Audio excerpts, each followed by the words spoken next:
할렐루야. 우리 출애굽기 20장 말씀을 잠깐 보겠습니다. 20장 2절 말씀만 잠깐 볼게요. 나는 너를 애굽 땅 종되었던 집에서 인도하여 낸 너희 하나님 여호와로라. 아멘. 우리가 잘 알고 있는 것처럼 20장의 이야기는 19장에서부터 이어지는 이야기라고 볼 수 있겠죠. 그리고 19장부터 이야기되어지고 있는 시내산에서의 언약의 이야기는 3장에서부터의 이어지는 이야기들이라고도 볼 수 있을 것 같습니다. 그런 가운데 1장과 2장 속에서 하나님께서 어떻게 3장부터 시작되어지는 그리고 마침내 19장에서 24장 속에서 이루고자 하시는 그 역사를 위하여서 준비하고 계셨는가에 대한 배경들이 나오는 거라고 볼 수 있습니다. 핵심은 19장에서 24장이라고 볼 수 있을 것 같고요. 19장 속에서 하나님과 이스라엘의 언약 관계가 규명되어지고, 그리고 언약의 한편 당사자이신 하나님과 언약의 또 다른 한편 당사자인 이스라엘이 시내산에서 만나는 장면이 출애굽기 19장에 기록되어 있는 거라고 볼 수 있습니다. 그리고 그 만나 안에서 하나님이 이스라엘 백성들, 언약 백성이 되는 이스라엘 백성들이 이제 언약 백성이라는 것을 자각시켜 주시고, 그 언약 백성된 이스라엘이 어떤 삶을 살아야 할 것인가에 대한 이야기를 들려주시고자 하는 것이 20장부터 우리 가운데 보여주고 있는 십계명과 이어서 23장까지 이야기되어지고 있는 그 십계명 세부법에 대한 이야기라고 볼 수 있을 것 같습니다. 이 관점 속에서 우리가 생각하게 될 때 결국에 십계명과 십계명 세부법이라는 것은 하나님과 이스라엘이 맺은 언약으로 말미암아서 이스라엘이 언약 백성이 되고, 언약 백성으로 존재하게 된 이스라엘이 어떤 구별된 삶, 거룩이라고 표현되어지는 어떤 거룩한 삶을 살아가야 할 것인가에 대한 이야기가 핵심이라고 이제 생각해 볼 수 있습니다. 법에 대한 근본적인 이해라고 볼 수 있겠죠. 그러니까 법이라는 것은 주어졌기 때문에 지키는 것이 아니라, 그리고 지킴으로 인해서 만족되어지는 것이 아니라, 법이라는 것은 하나님과 우리가 맺은 그 언약으로 말미암아 우리가 언약 백성이 되었기 때문에 그 언약 백성의 삶을 살아간다는 측면과 연결되어져 있는 거라고 볼 수 있습니다. 언약 관계를 맺고 언약 백성으로 존재한다라는 이야기를 다시 또 다르게 얘기하면 하나님이 우리를 사랑하셨다, 이렇게 얘기되어지는 거죠. 함축해서 얘기하면 하나님이 우리를 사랑하셨다. 이 관점에서 다시 법이라는 것을 바라보게 되면, 법이라는 것은 우리를 사랑하신 그 하나님의 사랑으로 말미암아서 하나님과 관계하는 존재가 된 우리들이 그 사랑에 힘입어, 그 사랑에 매인받아, 그 사랑 때문에 법이라는 것은 우리 가운데 의미를 가지게 된다라는 이야기가 되는 거라고 볼 수 있습니다. 그래서 법이라는 것은 단순하게 지키는 것이 의미와 결과를 마련할 수 없다라는 것을 우리가 이해하는 것들이 필요한 거죠. 그래서 어느 순간에는 그 법을 따라 살아가는 삶, 그 뜻을 따라 살아가는 삶, 이렇게도 얘기되어질 수 있겠죠. 신약적으로 얘기하면 성령을 쫓아 살아가는 삶, 이렇게 얘기되어질 수 있을 것입니다. 여러분, 성령을 쫓아 살아가는 삶이라는 것은 어떤 느낌적인 거, 감정적인 거, 감성적인 거, 소위 얘기하는 영적인 거, 이런 것들을 얘기하는 것이 아니고요. 본질은 성령을 쫓아 살아간다는 것은 법을 쫓아 살아가는 삶, 뜻을 쫓아 살아가는 삶이라고 할 수 있습니다. 그러니까 성령을 쫓아 살아간다는 것은 근데 우리 가운데 주신 말씀을 따라서 살아간다는 거고, 말씀을 쫓아 살아간다는 거고, 말씀을 지키면서 살아가는 삶이라고 얘기할 수 있습니다. 사랑함으로 법을 지키고, 사랑함으로 계명을 따르고, 사랑함으로 말씀을 쫓아가는 삶이, 뜻을 쫓아가고 뜻을 행하는 삶이 소위 얘기하는 성령을 쫓아가는 삶이며, 하나님의 백성된 우리들이 살아가는 삶의 근본이고 본질이라는 것을 성경은 계속해서 우리 가운데에 말하고 있는 거라고 할 수 있을 것 같습니다. 그래서 20장에서 얘기되어지고 있는 3절부터 십계명이 나오죠. 십계명이 나오는데 20장 2절이 십계명의 서언처럼 등장합니다. 서언처럼 등장할 때에 이게 두 가지로 이제 나누어지죠. 첫 번째는 아니 야훼 엘로헤하라고 시작되시는 하나의 문장입니다. 나는 여호와 너의 하나님이다, 이렇게 되는 거죠. 이 천명을 하고 이어서 아세를 관계사가 나오면서 뒤에 것들을 설명합니다. 너를 종되었던 애굽 땅에서 구원해낸, 건져낸 아니 야훼 엘로헤하라고 얘기하는 거죠. 핵심은 여기에 있는 거죠. 아니 야훼 엘로헤하라고 얘기하는, 나는 여호와 너의 하나님이다 라는 이 선언의 모든 것이 담겨져 있는 거라고 볼 수 있습니다. 그리고 이 선언은 언약 관계에 대한 천명이라고 볼 수 있겠죠. 나는 너희의 하나님이다 라고 얘기하는, 나는 너희와 언약 맺은 여호와 너희 하나님이다 라고 이렇게 얘기되어지는 거죠. 신명기 6장에 가면 이 말은 이렇게 표현되어져 나오는 거잖아요. 우리 익숙한 셔마 이스라엘이라고 얘기되어지면서 시작되어지고 있는 6장 4절. 6장 4절은 세 문장으로 되어 있습니다. 셔마 이스라엘 야훼 엘로헤이누 야훼 에하드, 이렇게 되어져 있는 거죠. 들으라 이스라엘아, 여호와는 우리 하나님이시다. 여호와는 한 분이시다. 이 세 문장으로 되어 있습니다. 들으라 이스라엘아라는 것은 이제 선언을 위한 어떤 주목을 이끌어내는 거죠. 증명하는 거죠. 셔마 이스라엘하고 이스라엘을 부르고 핵심적인 얘기하는 거죠. 야훼 엘로헤이누, 여호와는 우리 하나님이시다라는 얘기를 하는 겁니다. 그리고 두 번째 문장과 세 번째 문장, 우리가 잘 알고 있는 것처럼 평행법입니다. 야훼 에하드, 에하드라는 것은 하나라는 것인데 여호와는 한 분이시다, 이런 의미라고 할 수 있는데, 이게 평행법이기 때문에 여호와가 우리 하나님이시다라는 이야기와 똑같은 이야기입니다. 그래서 야훼 에하드라는 것은 여호와만이 유일한 우리 하나님이시다라는 의미가 이 속에 담겨져 있는 거라고 볼 수 있습니다. 숫자적 하나에 대한 개념은 이 속에 없다라고 생각해야 됩니다. 6장 4절에 이렇게 얘기하는 거죠. 여호와가 우리 하나님이시다. 참으로 그분만이 유일한 한 분이시다라는 것은 그분만이 신이고 다른 모든 것들은 다 가짜라는 의미가 이 속에 또 담겨져 있는 거라고 볼 수 있겠죠. 이야기는 출애굽기 13장 속에서, 출애굽기 3장 4장 속에서 하나님께서 이스라엘과 대화하실 때 하셨던 말씀이죠. 나는 여호와다라고 얘기하는, 예흐예 아세르 예흐예라고 말씀하시는 그 부분과도 역시 밀접하게 연관되어지는 거죠. 나는 나다라고 얘기되는, 나밖에 없고 나만이 신이고 나만이 모든 것이고 나만이 절대적이라는 이야기가 그 속에 담겨져 있는 것.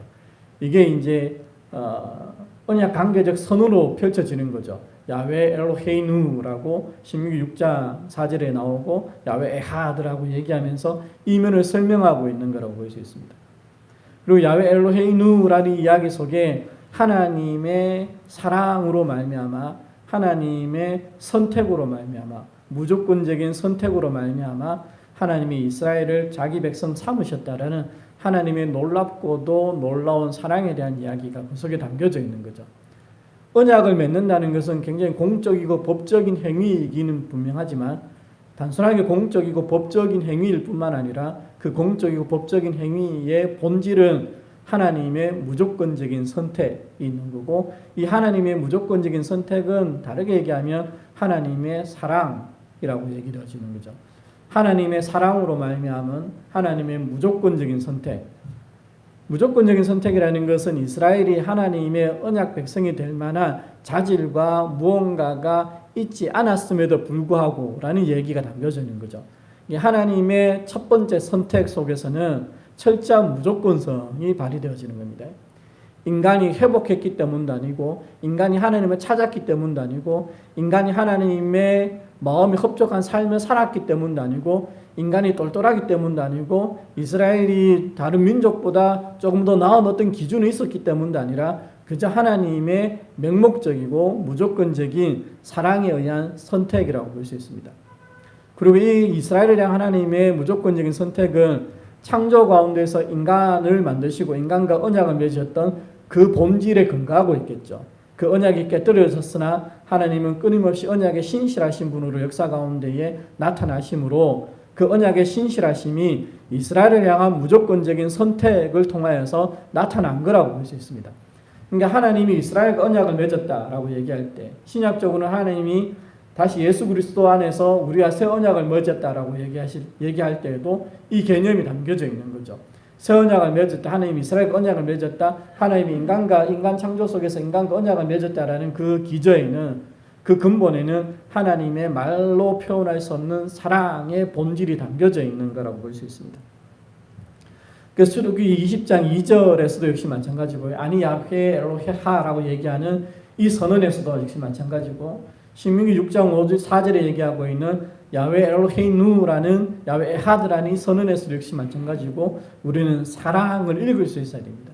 하나님의 무조건적인 사랑에 의해서 쏟아부어지는 이해할 수 없는 그 하나님의 사랑에 의하여서 우리가 하나님의 백성이 된 거죠. 이스라엘이 하나님의 백성이 되고 교회가 세워진 거라고 볼 수 있는 겁니다. 그 가운데서 우리는 그 사랑을 간직하고 그 사랑을 인지하고 그 사랑에 의해서 우리가 존재하고 있다는 것을 자각하면서 삶을 살아가는 존재가 된 거죠. 언약 백성의 삶이 거기에서도 이제 펼쳐져 나가는 거라고 볼 수 있습니다. 그렇기 때문에 신명기 6장은 4절을 얘기하고 자연스럽게 5절을 얘기하죠. 너는 마음을 다하고 성품을 다하고 힘을 다하고 내 하나님 여호와 너희 하나님을 사랑하라, 이렇게 얘기되어지는 겁니다. 그러니까 4절에 하나님의 사랑에 대한 이야기가 나오고 5절에 그렇기 때문에 하나님을 향한 우리의 사랑, 이스라엘의 사랑에 대한 얘기가 나오는 거죠. 관계라는 것은 늘 주고받는 거라고 얘기했지 않습니까? 주고받는 것. 관계가 주고받지 않게 될 때에 이 관계는 굉장히 힘들어지죠.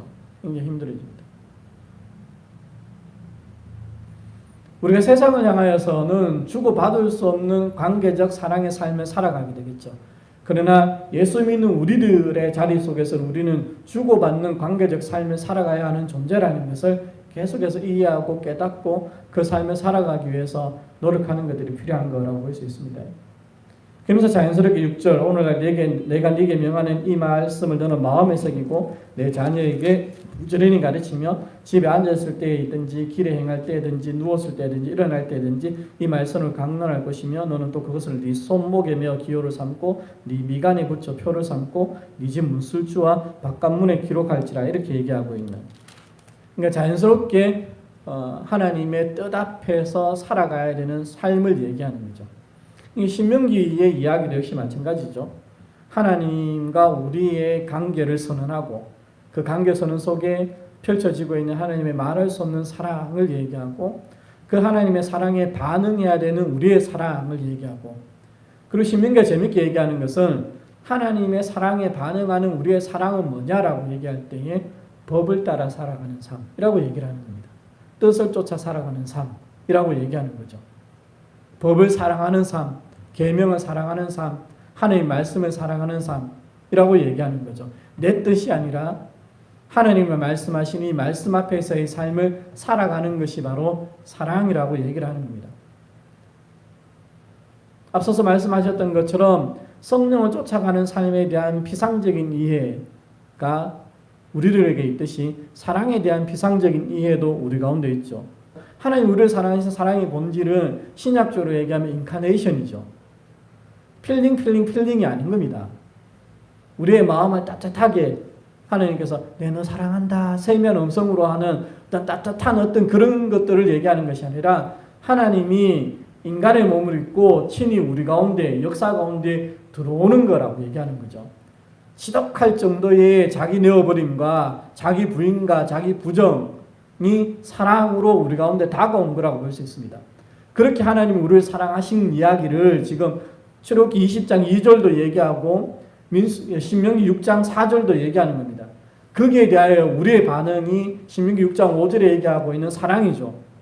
하나님을 사랑해야 된다. 그럼 우리의 사랑도 역시 몸을 내어드리는 사랑으로 반응되어져야 하는 것이 마땅한 거라고 볼 수 있습니다. 자기를 부인하고 자기를 부정하고 삶을 살아가는 것으로 펼쳐져야 되겠죠. 그것이 이어지고 있는 법을 따라 살아가는 삶, 뜻을 쫓아 살아가는 삶, 말씀을 따라가는 삶, 성령을 쫓아 행하는 삶으로 이어지는 거라고 얘기할 수 있을 것입니다. 요한복음 속에서도 그 말씀 우리 가운데 들려주잖아요. 13장 34절에 이렇게 얘기하죠. 새 계명을 너희에게 주노니 서로 사랑하라. 내가 너희를 사랑한 것 같이 너희도 서로 사랑하라. 너희가 서로 사랑하면 이로써 모든 사람이 너희가 내 제자인 줄 알리라. 제자도의 핵심은 사랑이라고 얘기하는 거고, 그 사랑의 핵심이 뭐냐라고 얘기할 때에 내가 너희를 사랑한 거라고 얘기하는 거죠.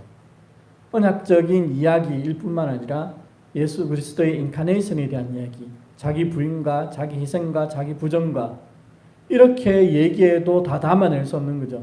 신이 인간의 몸을 입고 이 땅 가운데 오신 사랑이잖아요. 일전에 말씀드렸던 것처럼 세상 어떤 종교에도 없는 얘기입니다. 신이 인간인 척하고 오는 이야기들은 많죠. 그러나 신이 인간이 된 이야기는 어떤 종교에도 어떤 신화에도 없는 얘기입니다. 불가능한 얘기. 그러니까 상상할 수 없는 이야기이기 때문에 그렇습니다.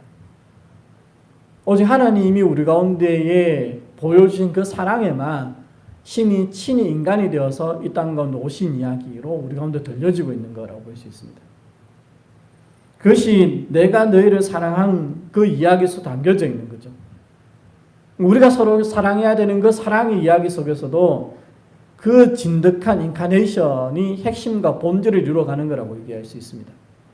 네, 이것에 대한 피상성이 살아날 수 있기 때문에 우리가 봤던 신명기도 얘기하고 있는 것처럼 요한복음도 얘기하는 거라고 볼 수 있습니다. 14장 23절 예수께서 대답하여 가라사대 사람이 나를 사랑하면 내 말을 지키리니 내 아버지께서 저를 사랑하실 것이요 우리가 저에게 와서 거처를 저와 함께 하리라.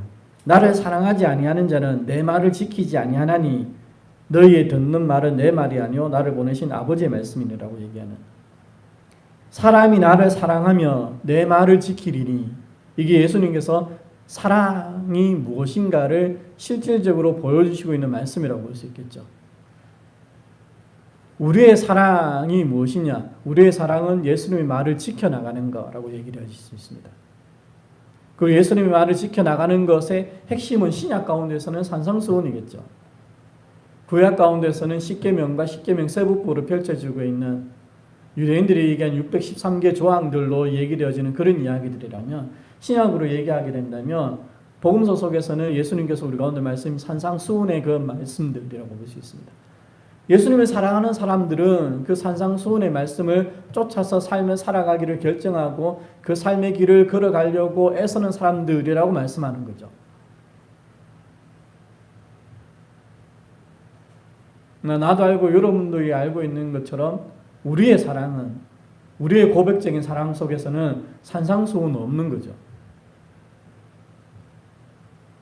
신약 성경 속에서 서신서들, 복음서들 속에서 주님 말씀하셨던 그 수많은 말씀들, 우리가 어떤 삶을 살아가야 할 것인가에 대한 얘기들, 서신서 속에서 사도가 끊임없이 우리 가운데 얘기하고 있는 우리의 삶에 대한 이야기들이 고스란히 그 속에 사랑이라고 담겨져 있음에도 불구하고 실제적으로 하나님은 우리의 사랑의 고백의 어느 자리에도 산상수훈도 없고 말씀도 없고 계명도 없고 뜻도 없고 법도 없는 모습을 우리가 보게 되는 거잖아요.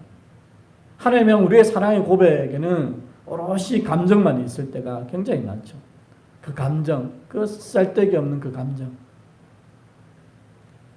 요한복음 14장은 조금 더 핵심적으로 얘기하죠. 사람이 나를 사랑하면 내 말을 지키리니. 굉장히 당연한 얘기를 합니다. 사람이 나를 사랑한다면 당연히 내 말을 지키겠지. 나를 사랑하지 않는 자는 내 말을 지키지 아니한다. 24절 속에서 다시 한번 말씀하시죠. 그죠? 나를 사랑하는 자는 내 말을 지키고 나를 사랑하지 않는 자는 내 말을 안 지킨다. 라고 얘기하는 거죠. 우리가 누구인가를 이해하고 살아간다라는 얘기라고 했습니다. 하나하나 네 지켰나 이거 안 지켰나 이거 지켰나 안 지켰나 이런 따위 얘기가 아니라 내가 나 자신을 어떻게 인지하고 살아가려고 하고 노력하고 애쓰고 있느냐에 대한 문제라고 할 수 있습니다. 내 말을 지키는 자가 나를 사랑하는 자고 내 말을 지키지 않은 자는 나를 사랑하지 않는 자라고 주님께서 선언하시는 거죠. 그런 가운데 하나를 더 얘기하죠. 나를 사랑하는 사람이면 내 말을 지킬 것이고 그때 내 아버지께서도 저를 사랑하실 것이고 우리가 저에게 와서 거처를 저와 함께 하겠다라고 얘기하는 성령 공동체에 대한 이야기이기도 하지만 떠들어게 얘기하면 임마누엘에 대한 이야기라고 할 수도 있겠죠. 하나님 우리와 함께 하신다. 우리가 고백하고 선언하는 내용이지만 하나님이 왜 우리와 함께 하시는가?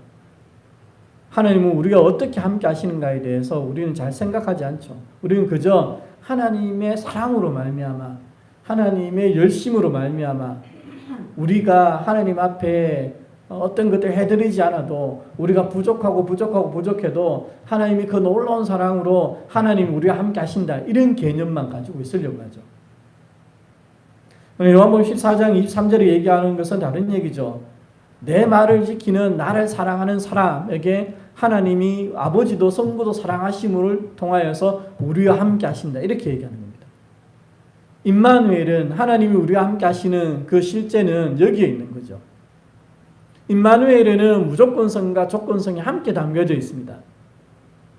예수 그리스도의 인카네이션 속에서 표출되어지는 예수님을 향한 이름으로서의 임마누엘 속에서는 철저한 무조건성을 우리가 바라보게 되는 거죠. 요한복음 속에서 말씀하고 있는 이런 말씀들 속에서는 우리는 임마누엘의 철저한 조건성에 대한 이야기를 살펴보게 되는 거라고 할 수 있습니다. 그런 가운데 우리가 어떤 사랑을 받았는지를 이해하고 언약 관계에 있다라는 것이 어떤 의미인지 우리가 어떤 사랑을 받았다라는 얘기인지 그럼 우리가 어떤 사랑을 하나님 앞에 고백하고 살아가야 한다는 얘기인지를 요한복음 13장 14장 이런 이야기들과 신명기 6장의 이야기들 그리고 출애굽기 20장이 들려주고 있는 이야기들을 통해서 우리가 생각할 수 있게 되기를 소망합니다. 마음을 다하고 성품을 다하고 힘을 다하고 우리 하나님을 사랑하는 이 이야기가 어떤 이야기인지 이게 감정적인 이야기가 아니라 법을 쫓아가는 삶 하나님의 뜻을 쫓아가는 삶 그리고 이것이 성령을 쫓아 행하는 삶이며 신약적으로는 산상수훈을 마음에 담고 삶을 살아가는 거라고 할 수 있는 거고 이걸 다시 엑기스적으로 하나로 압축하면 내가 너희를 사랑한 것 같이 너희도 서로 사랑하라고 하는 이 계명 속에 담겨지겠죠.